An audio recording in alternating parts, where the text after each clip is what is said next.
Bonjour à tous, supporters de l'OLB. Nous allons nous retrouver aujourd'hui à Comet, qui s'éveille lentement. Il est 10h du matin, avec deux joueurs qui seront les invités des Magic Sup suite à l'aimable autorisation d'Orléans Loiret Basket. Allez, je ne vous en dis pas plus, on les découvre tout de suite. Et bien voilà, nos invités sont arrivés. On ne les présente plus, mais je vous les représente quand même. Marcus Gomis, Ludovic Beyers. Bienvenue à vous et merci d'avoir répondu à l'invitation des Magic Sup. Bon les gars, une chose est sûre, on va pas vous parler de tactique. C'est parti. Vas-y, je t'en prie. Alors, plutôt NBA ou Euroleague niveau des préférences de jeu. Tout ce qui est technique, tactique, tout ça, je préfère l'Euroleague. Mais la NBA, c'est toujours plus fun à regarder. Et c'est un mix des deux. J'aime bien les deux. Par exemple, quand les playoffs arrivent en NBA, ça devient excitant. En Euroleague aussi. C'est un mix des deux. Pourquoi as-tu choisi le basket et comment as-tu débuté? C'est assez simple. J'ai ma famille qui a baigné dans le basket. J'ai mon frère, ma soeur et mon père qui ont fait du basket. Et du coup, j'ai commencé très tôt à avoir un ballon dans les mains en allant regarder les matchs vers 2-3 ans. Et après, j'ai commencé à aimer ça. Et à l'âge de 5 ans, j'ai commencé dans un club. Mais je commençais déjà à jouer au basket bien avant avec mes frères et sœurs. Si tu n'avais pas été basketteur, quelle carrière professionnelle t'aurait inspiré? C'est une très bonne question. Je pense que j'aurais choisi un autre sport. Moi, je suis sportif, j'aime bien le sport. Peut-être j'aurais fait de l'athlétisme, peut-être j'aurais fait du foot. Un des deux, je pense. Voilà. Tes qualités, tes défauts. Je commence par mes défauts. Dans le basket ou dans la vie plutôt? Dans la vie, ouais, j'allais dire. Je suis quelqu'un de très têtu. Je dirais que j'ai une idée, voilà, je reste sur cette idée. C'est aussi une qualité. Ça dépend, hein, ça dépend. Et qualité, je dirais que je suis généreux. Je suis quelqu'un de généreux dans la vie avec un peu tout le monde. Très bien. As-tu connu dans ta carrière des salles comme la nôtre, Comet? Non. Honnêtement, les plus grandes salles que j'ai connues, l'Asvel, mais avant qu'ils ouvrent la grande salle, même Le Mans, non, ça n'a jamais été aussi grand que Comet, non. Ton regard sur la ville d'Orléans? Franchement, moi j'aime beaucoup la ville. Alors, je vais pas trop au centre-ville, mais j'aime beaucoup les alentours. J'habite à Olivet, donc c'est vrai que c'est sympa. Il y a une petite ambiance de village avec les marchés. J'aime bien tout ce qui est nature, donc vers Olivet, Saint-Hilaire, il y a de quoi faire.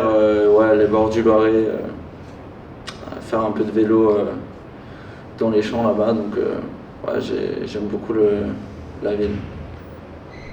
Bon, messieurs, à moi de vous poser quelques questions maintenant.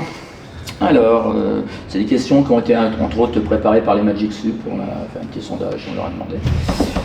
Donc la première, c'est l'OLB a du mal à s'imposer à Comet alors que tous les ingrédients semblent réunis pour impressionner aux adversaires. Est-ce une pression ou vous sentez-vous plus libéré en jouant à l'extérieur, pardon? Donc chacun répondra. Moi je pense pas, c'est juste ça dépend des matchs. Des fois il y a moins de réussite sur certains matchs. C'est vraiment. Je pense pas que c'est à voir avec Comet quoi, à la salle d'Orléans. C'est juste nous, peut-être on n'a pas de chance. Mais ça dépend des matchs, des adversaires qu'on a en face de nous quoi. Et Ludo, toi t'en penses quoi? Moi je suis du même avis, hein. Je pense que quand on est joueur, généralement on aime bien avoir une ambiance comme ça. Une salle pleine, c'est quelque chose qui nous galvanise, c'est pas, je pense, quelque chose qui nous ouais, qui nous freinent. Donc non, je pense pas que c'est ça, c'est juste que ouais, c'est les circonstances un peu des matchs souvent qui font que ça donne cette impression. Mais... Ça se joue à très peu de choses, hein, souvent, ouais. Dans un sens ou dans l'autre. C'est le basket, après, c'est pas des calculs où à domicile c'est plus dur, c'est pas comme ça, c'est juste le basket. D'accord. La seconde question, c'est mi-avril, c'est une période où, sauf quelqu'un qui a un contrat longue durée, un joueur ne sait pas où il jouera l'an prochain. Est-ce un élément perturbant avant d'aborder le sprint final? Et avez-vous déjà pris une décision pour l'année prochaine? Non, moi pour l'instant j'ai pas encore pensé. Pour l'instant je pense juste à bien finir l'année avec Orléans. Essayer de tout faire pour pouvoir monter en Pro A ou faire du mieux qu'on peut. Et puis tout ce qui sera de l'année prochaine, on verra à la fin de l'année, à la fin de saison. Ouais. D'accord. On répond tous les deux. Oui, si tu veux. C'est un peu la même chose. Moi par exemple, je sais pas du tout ce que je vais faire l'année prochaine. Mais bon, après, c'est juste qu'à droite, à gauche, on me demande à chaque fois souvent qu'est-ce qu'on va faire. Mais voilà, c'est pas quelque chose. C'est plus l'environnement comme ça qui pose des questions que toi tu penses. D'accord. C'est plus l'extérieur que nous, je pense, joueurs qui. Une question. Le money time de la saison approche. Est-il encore temps d'avoir ce petit plus qui pourrait nous permettre d'être ambitieux en play-off? C'est-à-dire d'être capable de se hisser au niveau de La Rochelle, de Vichy, qui sont un petit peu les épouvantails de la division. Ouais. Après, j'ai envie de dire que les playoffs, ça reste quand même un autre championnat. On aborde déjà les matchs de différentes manières parce qu'on affronte les équipes plusieurs fois, donc on a plus de temps pour les scouter.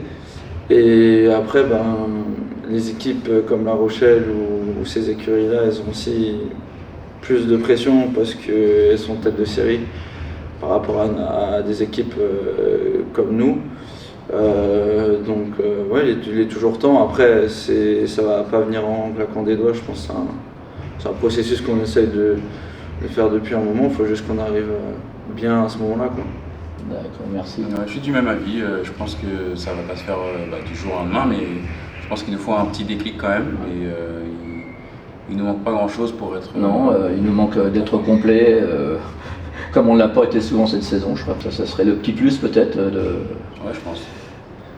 C'est ça. De les aborder avec toutes nos forces, on va dire. C'est ça. Merci messieurs, je vous pose une dernière question. En 2009-2010, toi tu étais un peu jeune je pense, nous avons rencontré Olympiakos au Zénith et battu le Partizan de Belgrade au Palais des Sports en Euroleague. Notre réussite était plutôt basée sur une philosophie de jeu défensive, Philippe Hervé était l'entraîneur, et une stabilité de l'effectif à laquelle le public pouvait s'identifier. Qu'est-ce que cela vous inspire? Ça veut dire que c'est plus dur aujourd'hui de s'identifier. Après, il y a beaucoup de changements. Le basket a aussi changé. Je pense que ça évolue avec le temps. Et donc forcément, c'est sûr que je comprends qu'en tant que spectateur, des fois, c'est difficile de comprendre tous les changements. Ouais. Alors ce que je veux dire, c'est que par exemple avant, on était en Euroleague, on avait par exemple les Américains restaient 2 ans, 3 ans. On avait Brian Green, on avait Cedric Banks, on avait Darnell Harris, on avait... les joueurs restaient plus longtemps et je pense qu'on arrivait mieux à construire. Et il y a un turnover maintenant qui est très important et je ne suis pas sûr que ça sert beaucoup au destin des équipes. Le basket est différent aujourd'hui, c'est plus vraiment la même époque. C'est vrai que maintenant les Américains ou les étrangers ils restent pas forcément plus de 1 ou 2 ans dans la même équipe, mais ça nous c'est le marché qui fait les opportunités. C'est plus la même époque. Question pour Marcus. T'inspires-tu du jeu de ton papa, Joe, et prends-tu des conseils auprès de lui? Je prends plein de conseils, de tout ce que je peux prendre, je prends. Des fois, j'essaie de m'inspirer un petit peu de comment il jouait, quelques petits trucs qu'il avait. Mais souvent, c'est plutôt les conseils qu'il me donne que j'essaie d'appliquer un peu tous les jours ou chaque match. J'essaie de penser aux petits trucs qu'il me donne, quoi. Donc, ouais. Question pour Ludo. Comment devient-on le chouchou d'un public en 2 ou 3 matchs? Explique-nous.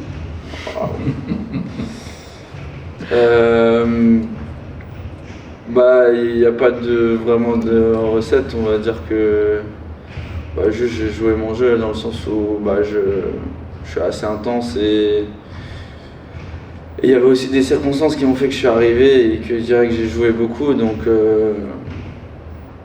ça s'est fait comme ça. Après, c'est vrai que les gens s'identifient à moi de par ma taille, du fait que j'ai une taille un peu plus normale que la majorité des joueurs, donc je pense que c'est un combiné de tout ça et être aussi assez accessible avec les gens en général et les supporters. C'est vrai que j'ai parlé de l'interview à des amis extérieurs, qui ne sont pas forcément dans le basket et qui ont des enfants. Oh la chance, tu vois aller aux Bears demain. Ouais. Toi, ça revient, tu attires beaucoup de sympathie. Ouais, bah, c'est tant mieux, hein. Ouais, tant mieux. On est des gens normaux avant tout, quoi. Donc, Allez, deuxième. à Marcus. Ouh là là, elle est longue celle-là. Aïe, C'est aïe, vrai. aïe. Bravo pour ta prestation de samedi dernier. L'irrégularité dans la performance semble générer de la frustration chez les jeunes joueurs. Comment gères-tu ça à titre personnel? Il n'y a pas de frustration à avoir, hein. C'est le basket, c'est le jeu, donc il y a juste à continuer à travailler et se dire que chaque match, c'est une opportunité pour moi d'aider l'équipe un peu plus, quoi. Donc il n'y a pas de frustration à avoir, c'est juste c'est basket. Ce qui est dur en tant que jeune, en plus, c'est de prouver en peu de temps. C'est-à-dire que quand tu as des temps de jeu qui peuvent être plus limités par rapport à certains joueurs, et il faut que tu prouves dès que tu rentres. Dans un petit temps de jeu, quoi, mais c'est pas. Ça me force à être meilleur chaque match, quoi. Donc c'est pas une mauvaise chose. C'est juste. Ça me force à être meilleur. Ouais. Une grosse pensée pour toi de la part des supporters. Où en es-tu sur ta guérison? Est-ce que ça ne risque pas de t'handicaper pour la suite de ta carrière, vu ton style de jeu? Non, déjà ça risque pas de m'handicaper parce que c'est une blessure musculaire et que des blessures musculaires on en a tous connues et que c'est pas quelque chose de grave. Franchement ça évolue, je vais pas m'enflammer mais ça évolue très bien, voire un peu plus vite que ce qu'on pensait sur les derniers jours, donc voilà, on est positif, c'est au jour le jour, on verra ce que ça donne. C'est une bonne nouvelle pour les supporters, ça. Ouais, pour moi déjà. Oui, aussi pour toi aussi, d'ailleurs, le premier. Pour les supporters aussi, ouais, c'est une bonne nouvelle. Petite dernière pour Marcus. Ouais, petite dernière, alors. Tu fais partie de la jeune génération ambitieuse et de plus en plus pressée de tenter d'atteindre le haut niveau. Comment imagines-tu la suite de ta carrière? Opportunité de contrat ou vision à plus long terme? Point d'interrogation. Pour Orléans? Dans ta carrière en général, ou Orléans, tu peux en parler en particulier si tu le vois ou... Pour l'instant, comme on a dit tout à l'heure, pour l'instant, je pense qu'à la fin de saison, essayer de faire du mieux qu'on peut. Pour le futur, je ne sais pas ce que l'avenir me réserve, mais déjà, il faut faire des performances pour arriver à trouver le meilleur club possible, le meilleur contrat possible. Donc, pour l'instant, ouais, faut juste essayer de bien finir l'année, que ce soit individuellement ou en équipe. Et pour le futur, moi je sais pas. Récemment, tu as évoqué la concurrence des joueurs au passeport de complaisance. Est-ce un élément déclencheur pour ton projet de camp de basket concernant les meneurs de jeu? Oui, parce que je pense qu'on a vraiment en France des potentiels. Alors là, c'est par rapport aux meneurs de jeu, parce que c'est quelque chose qui m'anime et tout, mais ça peut être d'autres postes. Laisser un peu plus la chance à des jeunes joueurs en devenir et peut-être laisser un peu plus de temps à ces joueurs-là pour se développer que prendre des joueurs tout le temps étrangers qui sont pas forcément meilleurs. Donc ouais, c'était un élément de la fondation de mon camp. Très bien, messieurs, écoutez, je vous remercie. Je vais vous libérer parce que les coachs ont besoin de la salle, je crois, donc ils vont laisser une demi-heure, c'est très gentil.